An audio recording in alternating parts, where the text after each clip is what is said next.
O Marcos, escritor de enorme sucesso, comunicador, com uma bagagem enorme de vivências e conhecimentos em diversas áreas, vai com certeza nos trazer a partir de agora um olhar instigante sobre essa temática. Marcos, é com você, que orgulho, que alegria. Seja muito bem-vindo e boa palestra. Eu que agradeço, agradeço o carinho de todos vocês, agradeço o convite da Editora Opet e a emoção de poder estar acompanhando essa premiação. Para mim é especial ver cada um dos professores recebendo esses prêmios, esse reconhecimento, essa valorização em um país que valoriza tão pouco os professores, em um país que, infelizmente, não percebe que a única forma de transformar as coisas é através da educação, é através da figura do professor, um professor inspirador, que é o sol no meio desse sistema solar que é o conhecimento, que é as instituições de ensino. Eu tenho percebido que durante a pandemia, talvez alguns pais estejam percebendo a valorização maior desses professores, estejam percebendo que esses professores são dedicados, e mais do que pedagogia e conhecimento técnico, esses professores, eles têm afeto, amor, paciência, cuidado com os nossos filhos. A escola não é só uma instituição de ensino que está ali para servir a educação dos nossos filhos. A escola não é só um depósito de crianças que a gente deixa os nossos filhos para poder trabalhar. A escola e o professor não é só um prestador de serviço. A escola é uma extensão da nossa casa, num certo sentido, é uma extensão do nosso afeto e do nosso amor. E eu quero aqui já de cara agradecer todos os professores, o carinho, o afeto e o amor que esses professores demonstram pelas minhas duas filhas e por todas as crianças desse Brasil. Se não fosse você, professor, não sei o que seria de nós, pais. Se não fosse você, professor, não sei o que seria do Brasil. Uma profissão tão valiosa, que é tão pouco valorizada. Isso é desconcertante. E durante a pandemia, cada um desses professores que se reinventou e se esforçou para continuar cuidando dessas crianças, o meu muito obrigado, a minha gratidão. Se você está só me ouvindo e não está me vendo, eu sou um cidadão barbudo, uma barba bastante branca, tenho 40 anos, então já estou um pouquinho velho, aqui com um bigode branco também, estou comunicando direto da casa da minha mãe. A minha mãe, durante a pandemia, descobriu uma doença, um câncer que voltou, mas já está fazendo todo o tratamento, estamos aqui cuidando dela, fazendo comida, lavando louça, né, arrumando a casa, para devolver um pouquinho do amor que a minha mãe me deu quando eu era pequeno. Dona Heloísa é uma das milhões de mães solo desse Brasil, uma das milhões de mulheres que dedicam a sua vida numa missão de cuidar, né? E o cuidado é tão pouco valorizado também no Brasil. Essas mulheres que se esforçam para cuidar dos seus próprios filhos, as professoras que se esforçam para cuidar das suas crianças, os próprios enfermeiros e enfermeiras que nos cuidam e que também não são valorizados. Então, essa história do cuidado é muito importante, e uma percepção de que o cuidado ele deve ser valorizado, e valorizado por nós, homens também, poxa vida. Eu costumo dizer que o homem não é só porque você é homem que não pode trocar fralda, poxa vida. Não é só porque você é homem que você não pode cuidar do seu filho, levar no pediatra, cuidar, conversar, educar e se esforçar para ter paciência e afeto. A mesma paciência que os professores têm, muitas vezes nós, pais, não conseguimos ter com os nossos filhos. Os professores têm com 30 crianças, mas nós, com nossa criança, a gente tem o problema da impaciência, às vezes da agressividade por conta dessa frustração mediante a pandemia e a obrigatoriedade de ficar em casa. Se você está só me vendo, eu sei que tem uma profissional de Libras aqui fazendo toda a tradução, então boa noite para você. O meu sinal é assim, ó. Se você quiser dar o meu nome para o pessoal, esse aqui é o meu sinal, exatamente. É uma chuquinha aqui em cima, é como se fosse uma chuquinha no meu cabelo. Exatamente. Muito obrigado pelo seu trabalho, obrigado a vocês todos que estão assistindo. Bom, para quem não me conhece, meu nome é Max Piangers, eu sou filho da Dona Heloísa, como eu já disse, mãe solo, nesse Brasil de muitas mães solo, né? 1/3 das famílias brasileiras é uma mulher que está cuidando dos filhos, né? 1/3 das famílias com filho no Brasil é de mães solos, né? Eu sou um desses casos e, obviamente, é necessário uma aldeia para cuidar de qualquer criança. Então, eu me lembro das amigas da minha mãe que colaboraram muito na minha educação, no auxílio, né, para lidar com todas as questões. A minha mãe que estava sempre correndo. E me lembro também da professora Letícia, numa apresentação que eu fiz no Dia das Mães. Minha mãe chegou atrasada, estava trabalhando, correndo e não conseguiu chegar naquela apresentação. A professora Letícia que ficou comigo, cuidando de mim, naquele dia que para mim foi um pouco angustiante, todas as crianças com as suas mães se apresentando, e depois da apresentação correram para abraçar suas mães, e eu sem a minha mãe. Me lembro da professora Letícia me abraçando e dizendo: eu vou ficar com você até sua mãe chegar, fica tranquilo. E todo mundo foi indo embora, e só eu e a professora Letícia. Agradecer do fundo do meu coração aquela professora que me cuidou no final daquela apresentação e que depois me entregou para minha mãe com toda a segurança. De novo, o professor, além da técnica, além da pedagogia, tem afeto, tem cuidado e tem amor. Isso deveria ser muito valorizado. Agradecer ao professor Luiz, que me apresentou muitos livros fantásticos na faculdade. O Luiz Alberto Scotto, maravilhoso, me ajudou muito a me tornar um escritor que eu sou hoje. E agradecer profundamente cada um dos professores que passaram na minha vida. Eu aprendi com a paternidade que a gente agradece muito pouco as pessoas que nos ajudaram. Em geral, os nossos filhos, para quem tem filho aí sabe, os nossos filhos eles vão crescendo e eles vão vivendo a vida deles, muitas vezes sem dizer obrigado para a gente, muitas vezes sem reconhecer a quantidade de fraldas que a gente trocou, de noites que a gente virou, a quantidade de atenção que a gente deu, de esforço para comprar cada um da batata, do arroz, da cenoura, cada um dos brinquedos. Muitas vezes a gente não recebe um obrigado e isso é desconfortável, né? A gente está acostumado a, pelo menos, a receber um obrigado e tal, mas aí a gente começa a olhar para trás e ver como a gente não disse obrigado muitas vezes, como a gente não olhou para o nosso professor, para a nossa própria mãe, para os nossos antepassados e disse obrigado por ter cuidado de mim, obrigado por estarem comigo quando eu precisei, obrigado vocês, professores todos, que cuidaram de mim em um momento que talvez eu era um adolescente ingrato, e eu me lembro muito bem disso, um adolescente que reclamava que a minha mãe não tinha dinheiro para nada, e o que a minha mãe me dizia? Você não é todo mundo, você não precisa ter o tênis da moda, a mochila da moda. Eu dizia, mas todo mundo tem, e ela dizia, você não é todo mundo, e eu dizia, mas eu tirei notas boas, e a minha mãe me dizia, você não fez mais do que a sua obrigação, e ali ela estava me ensinando que existe uma obrigação na vida, que o mundo não deve nada a ninguém, mas que a gente deve uma coisa para o mundo, que é o nosso melhor, que é o nosso melhor esforço, que é a nossa maior dedicação, é a nossa maior vontade de tornar a vida dos outros uma vida mais rica, uma vida mais gratificante, uma vida mais iluminada. Faz parte da nossa missão aqui na Terra, nos esforçarmos para deixar para os outros uma vida boa, né? Passar por tudo isso nesse ano que foi difícil para todos os professores, mas é interessante ver como todos os professores estão se reinventando e, de alguma forma, a gente consegue ver o lado bom de tudo isso. Esse daqui é a palestra que eu vou apresentar para vocês, falando justamente sobre inovação, sobre criatividade. Você, professor, que se reinventou em 2020, que virou um youtuber, que pensou em projetos, em participações diferentes, que superou a dificuldade técnica da falta de internet, de falta de equipamento, de falta de smartphone dos alunos, que fez e aconteceu, conectando esses alunos com o conhecimento de alguma forma. Parabéns a você, professor. Eu vou estar falando exatamente sobre isso, um pouquinho sobre a inovação e a criatividade que a gente é levado a fazer. Vou começar com a história de Thomas Edison, o grande incêndio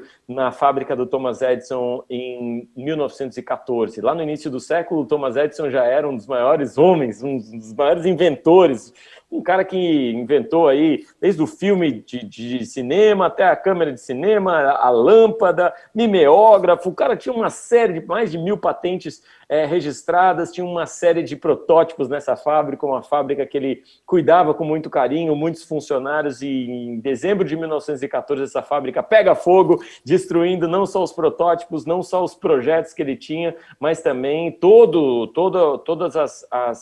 os bens do Thomas Edison no valor de aproximadamente $1 milhão, que naquela época já era um bom dinheiro, né? Hoje em dia é um bom dinheiro, imagina naquela época. E aí o Thomas Edison, então, vê o trabalho da vida dele toda sendo queimado e consumido pelo incêndio. Tem uma história muito bonita que diz que ele estava olhando o incêndio quando chegou o filho dele apavorado, nervoso, e perguntou, pai, você está bem? Ele disse, estou bem, mas corre lá para chamar sua mãe e sua irmã, porque elas nunca vão ver um incêndio tão bonito como esse. Naquele momento, ele perdendo tudo, ele conseguiu olhar para aquele incêndio de alguma forma bonita, dizendo para ele mesmo que ele ia se recuperar e ia conseguir implementar todas as inovações, as criatividades que ele já tinha ao longo da vida. Aquilo que queimou, ele disse, no dia seguinte, para uma entrevista do New York Times, ele disse, aquilo que queimou são só coisas, é só bugiganga, é só bem material, eu vou me recuperar disso muito melhor. E realmente, 2 semanas depois, ele conseguiu terminar alguns dos protótipos que ele não conseguia terminar por anos e anos tentando, com 2 semanas ali, depois que ele deu uma espécie de reset na sua carreira, ele conseguiu chegar a protótipos muito melhores e em 1914 a empresa dele já estava faturando mais, em 1915 a empresa dele já estava faturando mais do que em 1914, então a gente vê que essa reinvenção é possível, mesmo nos momentos difíceis, mesmo no ano de pandemia.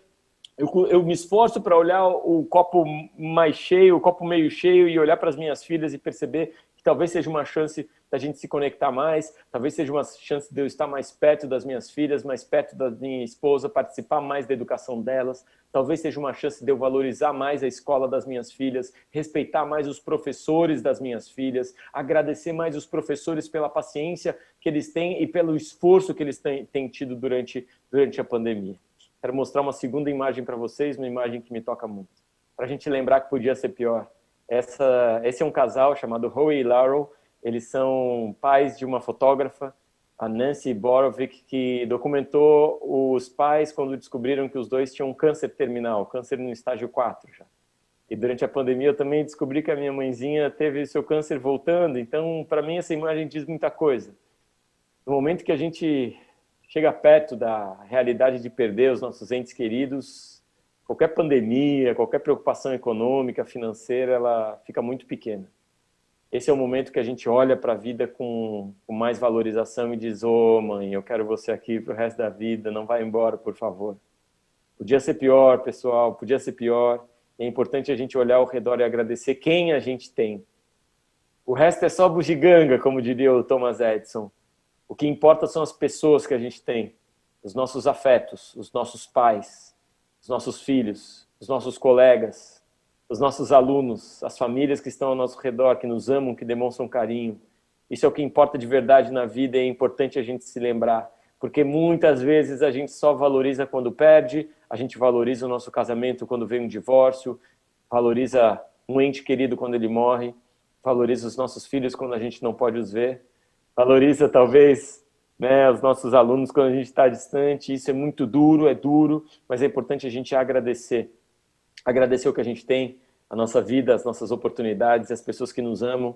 Então, se você hoje puder ligar para sua mãe, agradecer tudo que ela fez, puder ligar para o seu pai, dizer, pai, eu te amo, você estará recomeçando aí um ciclo de mais aproximação e de investimento do que importa de verdade na vida. A documentação é ampla, com pessoas que estão no último dia de vida, nos seus últimos momentos. Todos eles dizem que se arrependem de não ter cultivado laços afetivos mais fortes, de não ter valorizado mais suas amizades, de não ter se esforçado para salvar seu casamento, de não ter conectado mais com seus filhos, de não ter abraçado mais os seus pais. Eu acho que esse é o nosso dever ao longo da vida. Essas duas aqui são os meus 2 afetos da minha vida, a Anitta e a Aurora. A Anitta surgiu na minha vida em 2005 e a Aurora em 2012. As 2 meninas que deram um sentido na minha existência, que me deram um senso de propósito e significado em tudo que eu faço. Vocês sabem que as crianças, elas perguntam o tempo todo, por quê? Por quê? Por quê? Por que você tem que trabalhar, pai? Por que você está indo trabalhar? E eu dizia sempre, para pagar boleto, para pagar as contas, para pagar os brinquedos que eu compro para vocês, para pagar as nossas férias. Isso nunca era o suficiente. Elas perguntavam, por quê, pai? Mas por quê? A gente gosta de você. E aí eu comecei a perceber que eu precisava dar um pouquinho mais de propósito naquilo que eu faço, justamente para dar uma resposta melhor para as minhas filhas. E passei, então, a significar mais o que eu faço, a buscar mais propósito, mais significado, a explicar para elas que o que eu faço é inspirar o melhor pai, a melhor mãe que existe dentro das pessoas e inspirar o melhor que existe dentro das pessoas. Eu comecei a organizar minha vida para ter menos empregos e contratos em empresas que não estão condizendo com esse propósito de inspirar o melhor nas pessoas e me focar exatamente nisso, que é uma melhor resposta e é uma resposta com mais significado que eu posso dar para as minhas filhas. As 2 me olham como se eu fosse um super-herói, então eu me esforço em ser o super-herói que elas me olham. Eu adoro contar essa história. Quando eu levava a Anitta na creche, ela pequenininha, estava lá uma menina na frente da creche, sempre chamada Gabriela, e eu chegava lá, Gabriela, você é o pai da Anitta, como você é feio, meu pai é muito mais bonito. E eu chegava no outro dia, o seu carro é muito feio, o carro do meu pai é muito mais bonito. E eu chegava no outro dia, meu pai é muito mais forte que você. E eu comecei a ficar com medo de encontrar o pai da Gabriela, esse cara tão maravilhoso, esse cara rico, esse cara bem-sucedido, com um carrão. E eu pensei, vou deixar minha esposa levar minha filha para a creche, não quero ter a chance de encontrar com a Gabriela, mas está fazendo bullying comigo. E eu pensei melhor, vai que a minha esposa encontra o pai da Gabriela, daí minha esposa vai querer divórcio, vai querer me abandonar, daí não, deixa que eu levo. Até que eu conheci o pai da Gabriela e não era o Rodrigo Hilbert, nem o George Clooney. O pai da Gabriela era um cidadão comum, normal, um pouco baixinho, com um carro popular. Aos olhos da Gabriela era o homem mais lindo, o homem mais forte, era o homem mais humano, mais gentil, mais honesto que ela já tinha conhecido. E eu me esforço para buscar ser esse herói, ser esse super-herói que as crianças esperam que a gente seja, ser esse super-herói que os nossos pais esperam que a gente seja, quando eles nos olham e imaginam que a gente pode ser a nossa melhor versão. Eu escrevi um livro chamado Papai é Pop sobre isso, sobre a minha relação com as meninas, um livro que eu não tinha expectativa nenhuma que fosse vender, um livro que eu esperava que fosse vender no máximo 2.000 cópias, né, que é um best-seller no Brasil. O livro já chegou a 300.000 cópias e impactou famílias ao redor do mundo todo, foi traduzido em vários idiomas. E o mais legal é que a gente vendeu os direitos do livro agora para fazerem um filme, então em breve vocês vão ver o Papai é Pop no cinema, celebrando a participação do homem na família, o esforço para que os homens também sejam mais participativos, para que os homens não abandonem os seus filhos, como aconteceu comigo e com a minha mãe, mas sejam participativos e amorosos e entendam que você não é menos homem se você troca fralda, você não é menos homem se você lava a louça, você não é menos homem se você limpa o chão, se você é fiel à sua esposa, você é mais homem, mais corajoso e mais honrado se você faz isso. E o livro hoje é usado em escolas, e para cada livro vendido a gente doa um ou outro livro para bibliotecas municipais, escolas públicas, e o livro hoje é usado para apresentar para homens em situação carcerária a possibilidade de serem mais gentis, de serem menos violentos, menos agressivos, de serem pais de verdade, de valorizarem a família. O livro está em audiobook também de graça para todo mundo que não consegue enxergar, dedicado a Isadora, essa menina cega que me pediu para gravar o livro para ela. Se você acessar papaipop.com.br/audiobook, você ouve o livro todo de graça para você que não consegue enxergar, e o dinheiro do livro vai para as instituições de caridade desse Brasil que cuidam de crianças que não tiveram a mesma sorte que os nossos filhos, muitas vezes, crianças que estão aí com dificuldade de respiração, locomoção, com câncer, com paralisia cerebral, crianças que precisam da nossa ajuda. Então o livro é uma forma de também ajudar e me esforçar mais uma vez para ser o herói que as minhas filhas acreditam que eu posso ser, porque o mundo muda quando a gente muda. E eu acho que você, professor, é um super-herói. Isso é seguidamente comprovado nas pesquisas que a gente está estudando. Eu escrevi no ano passado um livro chamado A Escola do Futuro, né, falando justamente sobre a educação do futuro e como a escola vai trabalhar junto com a educação para entregar um aprendizado, um ensino mais afinado com os nossos dias, com a modernidade.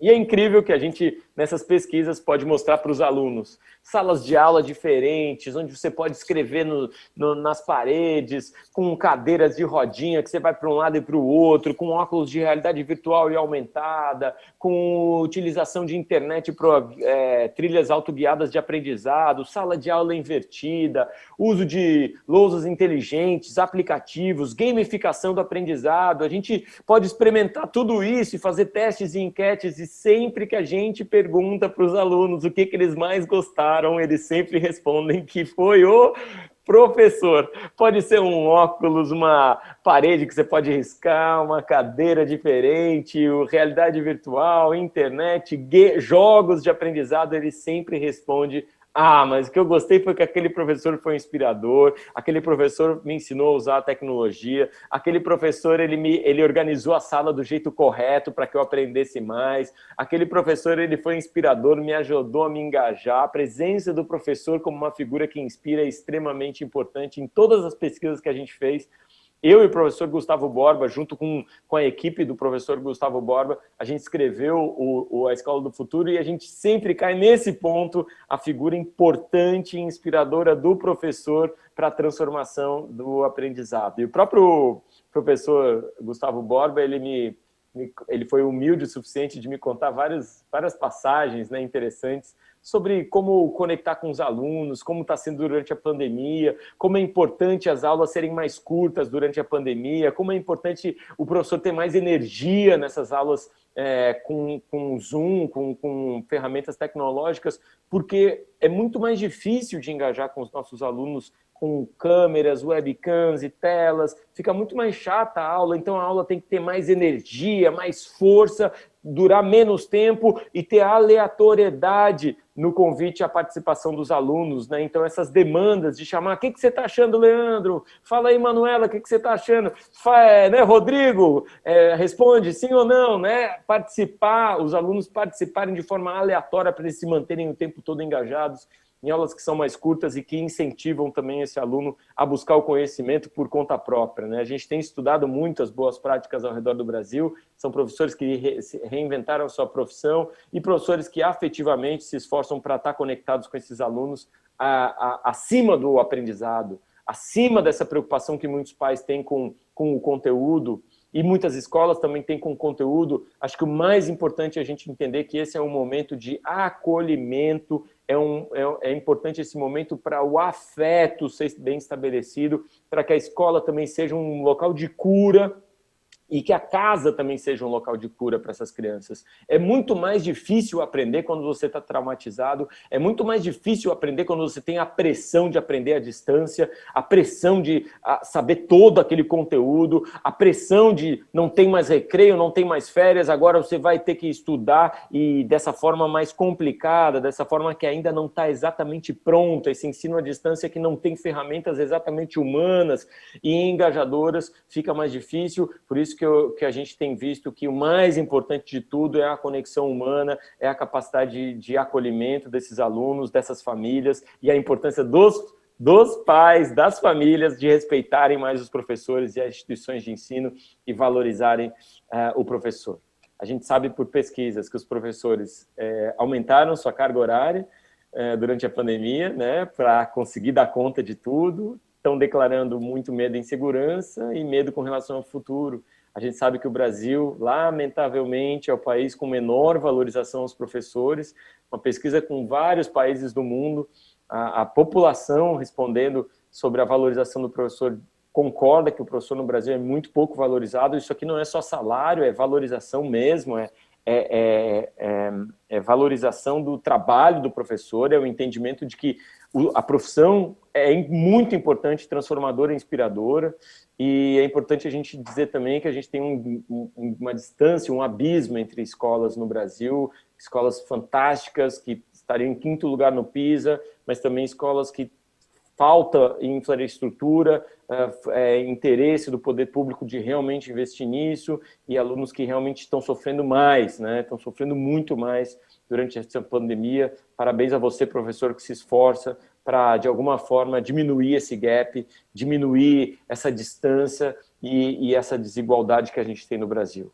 Eu reforço o que eu digo sempre isso, o professor tem a profissão mais transformadora do mundo. Se tem alguém que pode inspirar um jovem a ser a sua melhor versão, é um professor. Cada vez que um país deixa um jovem para trás, é um jovem a menos que podia estar contribuindo para a riqueza desse país. Se a gente deixa 50% dos jovens para trás, sem estudo e sem informação, a gente tem 50% de chance, menos, uma chance menor, 50% de conseguir entregar soluções inovadoras para o mundo, a cura do câncer, prêmios Nobel, a capacidade de realmente transformar o Brasil num país de pesquisa forte, de ciência forte, de tecnologia. A volta às aulas em alguns lugares do mundo já está acontecendo, né? E a gente vê algumas cenas um pouco assustadoras, crianças com distanciamento, chapéu de distanciamento. Em Bangkok a gente vê crianças brincando dentro de caixinhas de acrílico ali, para justamente não terem contaminação.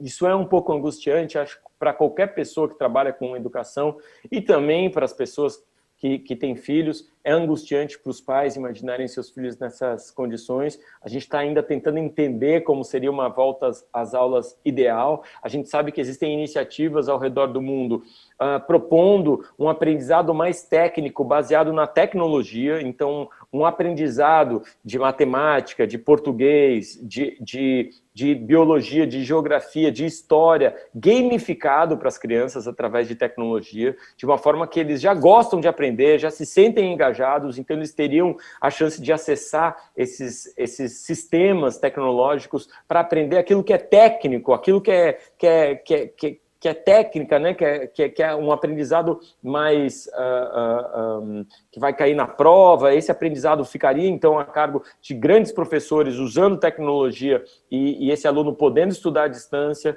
podendo misturar as turmas, então a primeira, a segunda, a terceira, a quarta série serem misturadas, a tecnologia sendo mais personalizada, respeitando, então, a trilha do conhecimento e da evolução do aluno, ao invés de respeitar necessariamente a idade daquele aluno ou a série que ele está, a tecnologia facilitando o acompanhamento do professor para entender se aquele aluno tem aptidões mais relacionadas a algumas habilidades e levando o aluno, então, para explorar essas habilidades. Através da tecnologia, a gente consegue fazer isso de uma forma mais escalável e tudo mais.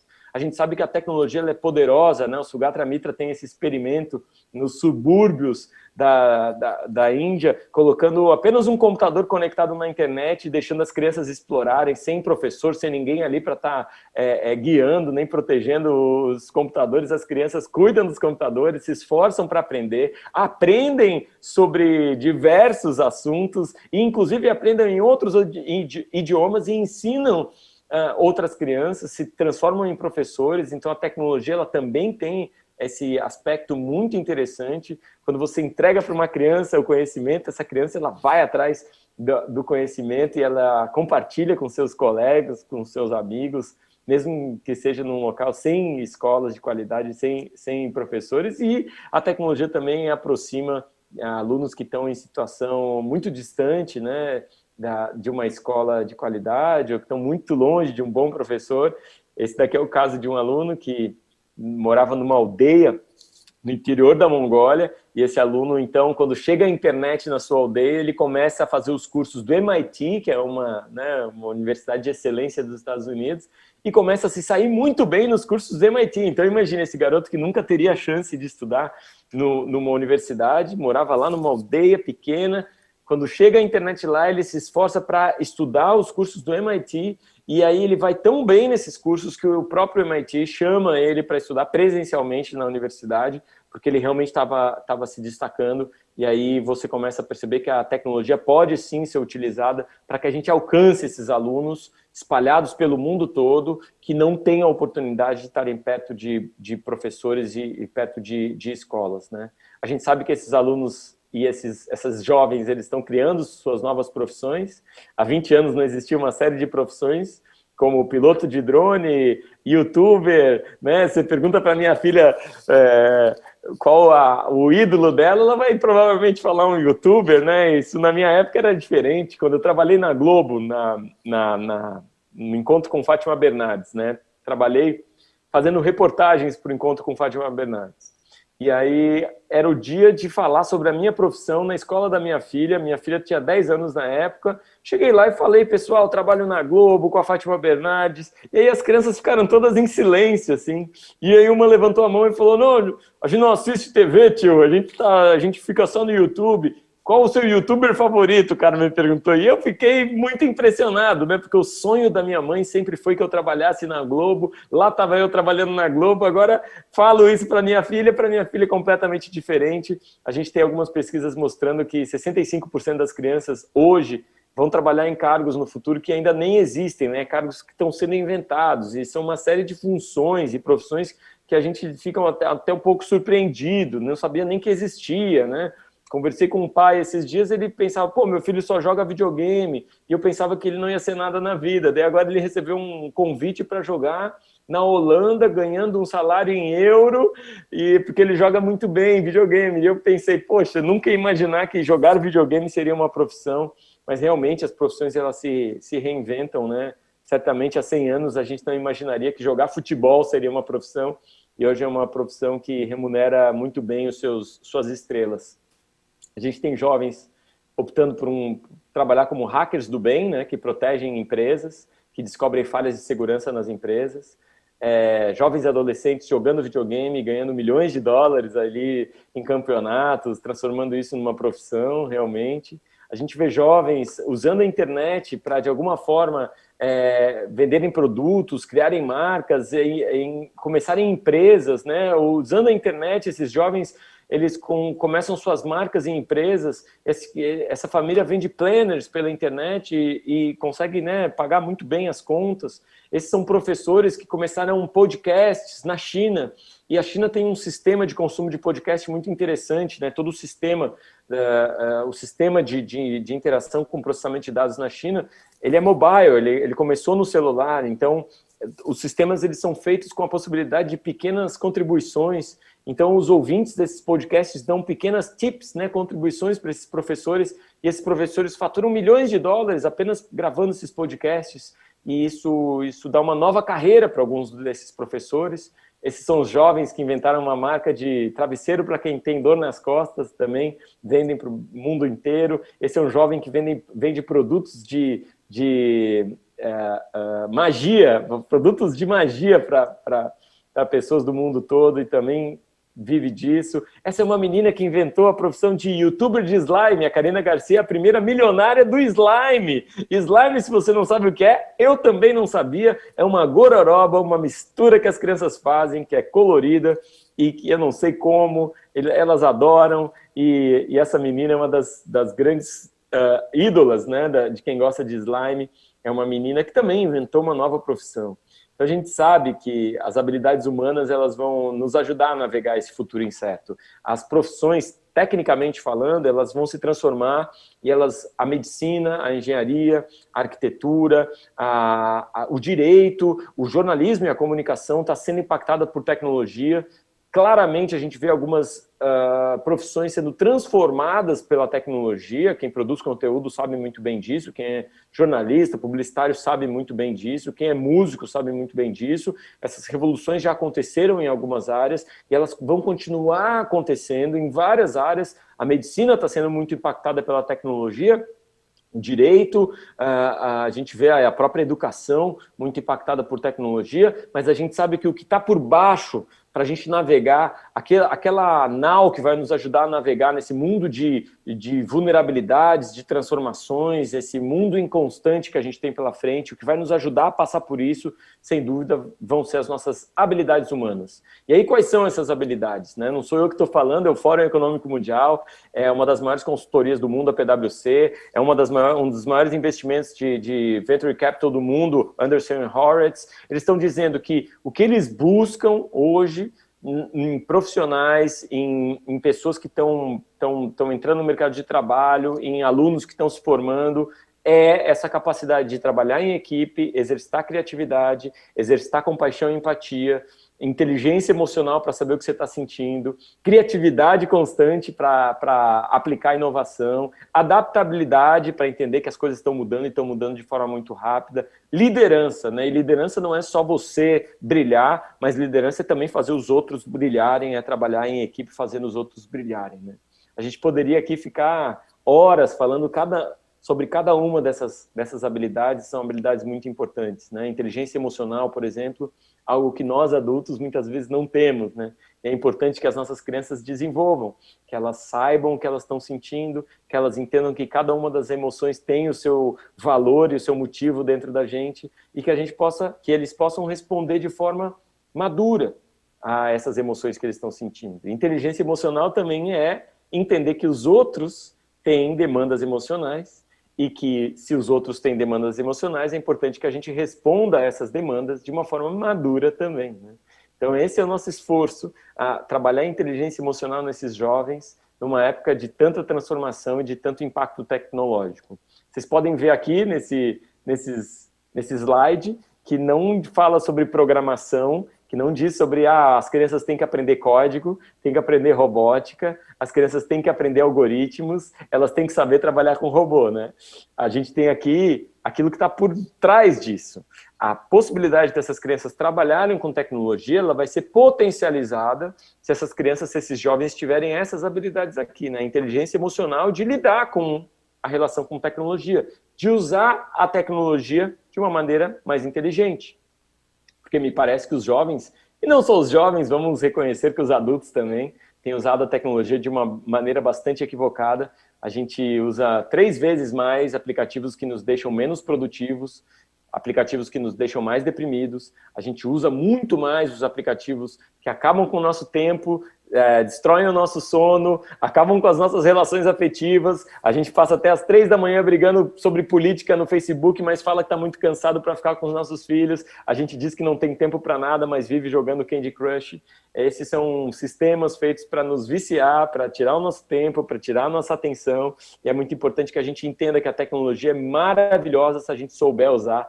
A mesma tecnologia que tem todos esses sistemas ruins, tem também sistemas que te ensinam, que te conectam com pessoas inspiradoras, aplicativos de meditação, exercícios, idiomas, organização de agenda e por aí vai. A gente pode usar a tecnologia para o bem, para que a gente seja mais feliz, mais equilibrado e mais produtivo. A gente pode ensinar os nossos filhos e os nossos alunos, os nossos jovens, a usarem melhor a tecnologia. Essa é uma geração que se entregou para a tecnologia, muitas vezes usando a tecnologia de uma forma muito equivocada. É uma geração deprimida, solitária, distante um do outro, insegura, ansiosa e, infelizmente, com muito comportamento suicida. Mas não é assim que eles entram na sala de aula, né? Quem é professor aí das primeiras séries sabe que as crianças elas chegam com muito potencial, com muita vontade, com muita crença nas transformações, e essas crianças que a gente tinha que fomentar e manter engajadas, inspiradas, criativas, acreditando que elas podem ser quem elas sempre sonharam, acreditando que elas podem ser a melhor versão delas mesmas, acreditando que elas podem sim ser um presidente, uma presidente, ser um diretor de filme, ser um astronauta. A gente sabe em todas as pesquisas que a gente faz, né? O George Landes, por exemplo, é um dos casos. George Landes trabalhava no RH da NASA, contratando engenheiros e astronautas, e ele fez um teste para testar criatividade, fazer esse teste com engenheiros e astronautas, né, para contratar os engenheiros mais criativos, mais inovadores, com pensamento mais divergente. Ele fez esse teste com crianças de 5 anos e percebeu que 98% das crianças tinha isso que ele procurava: criatividade, inovação, pensamento divergente, né? E aí a gente vê esse outro teste, um teste também feito, muito testado, que é o teste do macarrão com marshmallow. Esse teste exige que as equipes construam prédios mais altos, né? O prédio mais alto vence a disputa. E aí já foi testado com engenheiros, com estudantes de engenharia, com arquitetos, e aí testaram um dia lá com crianças, e as crianças conseguem construir a maior edificação só usando macarrão e marshmallow, né? E aí, vamos testar então com engenheiros, arquitetos e crianças. E as crianças vão lá e ganham. É interessante de ver porque a criança ela tem criatividade, susceptibilidade ao erro, né? Ela tá aberta para se divertir durante o processo, para dar risada durante aquele processo, para trabalhar ali em equipe, agregando todas as ideias dos seus coleguinhas. Então é bonito de ver como as crianças elas já mais ou menos vêm de fábrica com aquilo que a gente realmente precisa para o futuro, né? Se a gente quer ser um profissional do futuro, a gente vai precisar dessa adaptabilidade que as crianças têm, né? As crianças elas fazem amizade de uma forma muito rápida, elas não têm esse monte de neurose que os adultos têm, conseguem trabalhar em equipe de forma rápida, divertida, criativa, inovadora, e é interessante ver como isso é uma demanda. Se a gente viaja pelas grandes escolas do mundo todo, a gente vai ver mais professor, mais trabalho em equipe, mais colaboração, mais valorização de professor, mais valorização da ecologia, do respeito pela natureza, muita arte, muito trabalho artístico, muito respeito pela criança, muito entendimento que a criança é um ser, né? Eu gosto de dizer que essa criação afetiva dos nossos filhos é a crença radical de que uma criança é gente, de que uma criança é uma pessoa. Porque muitas vezes nós pais tratamos as crianças como se não fossem pessoas. A gente grita com eles, a gente arranca coisas das mãos deles e a gente faz com eles coisas que a gente não faria com os nossos amigos. A gente não faria com um amigo meu, eu nunca arrancaria da mão dele um negócio e diria para ele, já falei que não é para pegar. Eu nunca faria isso com um amigo, porque eu respeito o meu amigo como uma pessoa. Infelizmente, muitas vezes a gente faz isso com as nossas crianças e com elas mais frágeis, precisando de mais educação, de mais carinho, mais afeto, a gente faz isso. Por isso que eu creio que é muito importante que a gente entenda a criança como uma pessoa, respeite a criança como uma pessoa, olhe para a criança atentamente, de forma paciente e esforçada para realmente atender a demanda desses alunos. Eu gosto muito desse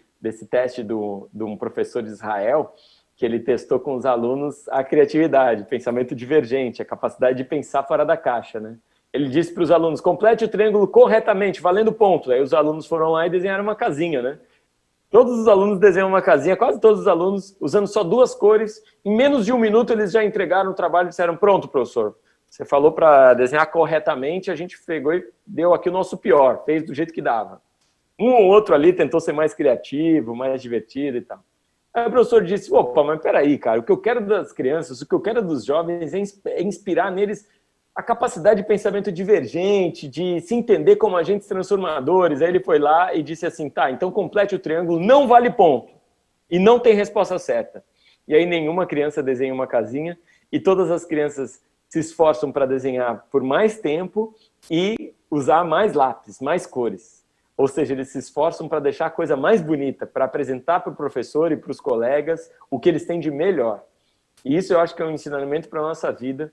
Tudo que a gente faz, claro, a gente pode fazer para pagar conta, para pagar boleto, e acho que essa é a nossa primeira motivação, né? A gente quer pagar boleto, a gente precisa pagar boleto, a gente precisa se alimentar e pagar o aluguel, mas logo em seguida vem essa vontade de significar o que a gente faz. E a gente faz as coisas de uma forma muito mais amorosa, e muito mais dedicada, e muito mais esforçada quando a gente está oferecendo a nossa subjetividade. Quando a gente está emprestando para os outros a nossa chama humana da criação. Opa, eu posso criar uma coisa nova, eu posso transformar a forma como eu dou aula, eu posso transformar a forma como eu faço as coisas, isso me aquece a chama humana que vive dentro de mim, e isso faz com que eu busque dar o meu melhor, isso faça com que eu seja um profissional melhor e mais dedicado, isso faça com que eu use mais cores e me dedique por mais tempo àquela função, e eu acho isso lindo, né? Eu acho isso maravilhoso. A gente sabe que muito do sucesso profissional desses jovens vai depender de um bom suporte social, uma boa casa, família estruturada, comida, né, o básico, um bom sono. Logo em seguida vem essa inteligência emocional, a capacidade de lidar com esses desafios, de entender que esses desafios acontecem e despertam uma série de sentimentos dentro da gente, lidar com esses sentimentos, essas emoções. A motivação interna, o autoconhecimento faz parte disso, saber que você se autorregula e que você se autogere, você tem que gerir os seus horários, você precisa de responsabilidades também. E aí comunicação para conseguir trabalhar em equipe e conseguir entregar o melhor de você, mas também o melhor de quem está trabalhando ao seu redor. A gente chama isso de 5 Cs.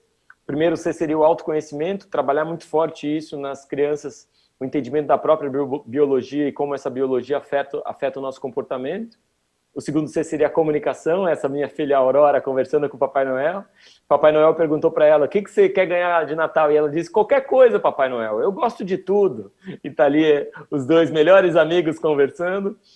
A capacidade de comunicação é muito importante. Comunicação não é só falar, mas é também entender o que os outros estão falando. Comunicação não é só falar, é se preocupar se o outro está entendendo o que a gente está falando.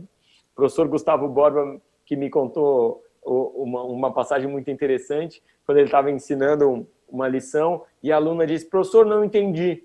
E aí ele repetiu a mesma lição para a aluna, e a aluna levantou a mão e disse, não, professor, não é que eu não falei que eu não escutei, eu falei que eu não entendi. Se eu falasse que eu não escutei, beleza, era só você repetir, mas é que eu não entendi. Então, muitas vezes a gente percebe que não é um problema de aprendizagem, é um problema de ensinagem, né? Da gente se preocupar com a nossa comunicação e incentivar essa capacidade, essa habilidade nos nossos alunos. Criatividade, que é a chance que a gente tem de desafiar os padrões, de dizer, não, dá para fazer de outras formas, a gente pode achar respostas interessantes ou talvez até mais interessantes por caminhos diversos. Colaboração, trabalho em equipe, o respeito pela opinião dos outros, trabalhar em equipe e compartilhar aquilo que a gente faz. acreditar que juntos a gente faz coisas muito maiores do que sozinhos. E, por último, a consciência coletiva, o quinto C seria a consciência coletiva, o respeito pela ecologia, a nossa responsabilidade civil e social, a escola e o nosso entendimento de cidadão, respeito pela nossa comunidade, nosso ponto de contato com as outras pessoas que não tiveram as mesmas bênçãos que a gente recebeu. Eu gosto sempre de terminar puxando um pouquinho a orelha dos pais. Muitos pais me perguntam como as minhas filhas gostam tanto de ler livros, e eu digo, poxa, porque eu leio livro, porque a minha esposa lê livro. Se você ficar só no celular, seu filho só vai ficar no celular, eles aprendem com a gente como é que é ser adulto, né? A gente sabe que criar filhos é responsabilidade dos pais. No meu site, papaipop.com.br, mais de 2.000 pais, 2.600 pais responderam que o maior desafio na criação dos filhos é ter mais tempo com os filhos. Ou seja, a gente é uma geração que não tem tempo com os próprios filhos. E se a gente não tem tempo com os nossos filhos, a gente não consegue criá-los, a gente não consegue passar valores, a gente não consegue educá-los. Aí o trabalho do professor e da escola vai ser muito mais complicado. Eu tenho um amigo que é dono de escola, e aí um pai perguntou para ele, como é que eu faço para te ajudar a criar o meu filho? E o meu amigo disse, não sou eu que vou criar o seu filho, é você que vai criar o seu filho. Não é a escola que cria o seu filho, é você que cria o seu filho. Na escola ele aprende outras coisas, ele aprende outras habilidades. A gente sabe que se você quiser um filho bem-sucedido, você precisa ser um pai presente, participativo, com bastante tempo, de qualidade e quantidade com o seu filho. O que é um filho bem-sucedido? É um filho que ganha muito dinheiro? Não só isso. É um filho com autoestima elevada, menor probabilidade de comportamento antissocial, bom desempenho escolar, visão otimista de vida. A gente sabe que um pai omisso não conhece bem o filho, um pai permissivo faz com que o filho seja mimado e não respeite ninguém, um pai autoritário desperta no filho também uma certa perversidade nas suas relações. Essa autoridade violenta vai acabar refletindo numa criança violenta que vai bater num irmão menor, que vai bater num coleguinha de sala, mas a gente sabe que pais com alta conexão e alta expectativa, esses pais que estão ali naquele quadrante superior direito, são os pais presentes que criam então filhos autônomos, mais confiantes, com autoestima elevada, com uma boa visão otimista relacionada ao futuro, que entendem a sua responsabilidade, a importância de enfrentar os desafios e de ter resiliência. Sempre defendo isso, um pai presente muda tudo, assim como um professor transforma um país através da sua inspiração, através do conhecimento que distribui numa sala de aula. Um pai presente muda tudo, quando está conectado com os filhos, quando está participando da vida dos filhos e quando está interessado em cumprir a sua maior missão nesse planeta aqui, que é deixar filhos melhores para o mundo e um mundo melhor para esses filhos. Essa aqui é a minha Aurorinha, eu tenho a Anitta também, a gente faz as nossas brincadeiras, os nossos labirintos de fita crepe, as nossas jogos de tabuleiro desenhados a caneta e papel, é a nossa forma de fazer jogos baratos, acessíveis, divertidos, nos manter criativos, conectados e de alguma forma passar por essa pandemia da melhor forma possível. Em 2017, dizia-se que os humanos iam ficar obsoletos, um medo, né, que os robôs tomem conta das nossas profissões, que vem desde os anos 20. Desde os anos 20 as manchetes dizem os robôs vão roubar as nossas profissões, mas há 20 anos a gente vai inventando novas profissões e eu acho que esse é o grande segredo. As habilidades mais importantes, as habilidades do futuro, são aquelas que não vão ser roubadas pela máquina, porque a máquina nunca vai substituir o coração humano. A máquina pode até ultrapassar a nossa capacidade de pensamento, nossa capacidade de processamento do nosso cérebro, mas a máquina nunca vai ultrapassar o nosso coração. A nossa força, a força dos nossos abraços, a paixão com que a gente faz as coisas, o fortalecimento dos nossos casamentos, o amor que a gente sente um pelos outros, a máquina nunca vai conseguir substituir. Está aqui minha mãe, para terminar uma pequena homenagem a ela. Foi minha mãe, foi meu pai, foi minha avó, meu avô, que também abandonaram minha mãe, disseram, não, mãe solteira aqui não, mulher grávida não, e eu só fui conhecer meus avós quando eu tinha 3 anos. Está aqui ela, me criando sozinha. E eu disse para ela, quando eu estava aí nessa situação de pandemia, mãe, como é que eu faço para retribuir todo o seu amor? Como é que eu faço para retribuir tudo que você me deu? É cuidando de você? E ela disse, você pode cuidar de mim, mas é principalmente passando o meu amor adiante. passando o amor que eu te dei adiante para as outras pessoas, para todo mundo que você encontra, para as pessoas que você tem, que você ama, para suas filhas, mas não só para suas filhas, para todas as crianças, passando o meu amor adiante. E hoje aqui eu estou passando um pouquinho do amor da Dona Heloísa para vocês, estou passando um pouquinho do amor da Anitta e da Aurora e da Ana, que me dão esse amor, que me transformam em um instrumento aí de inspiração para outros pais e outras famílias. E eu espero que de alguma forma eu tenha inspirado você, professor, você, educador, você que transforma a vida de tantas outras pessoas, você que tem a profissão mais valiosa do mundo. Sempre tentei não decepcionar a criança que eu fui um dia, disse José Saramago. É assim que eu tento viver. Muito obrigado a todos vocês pela atenção. E muito obrigado, Editora Opet, pelo convite. Para mim é uma honra estar participando com vocês desse evento tão bonito.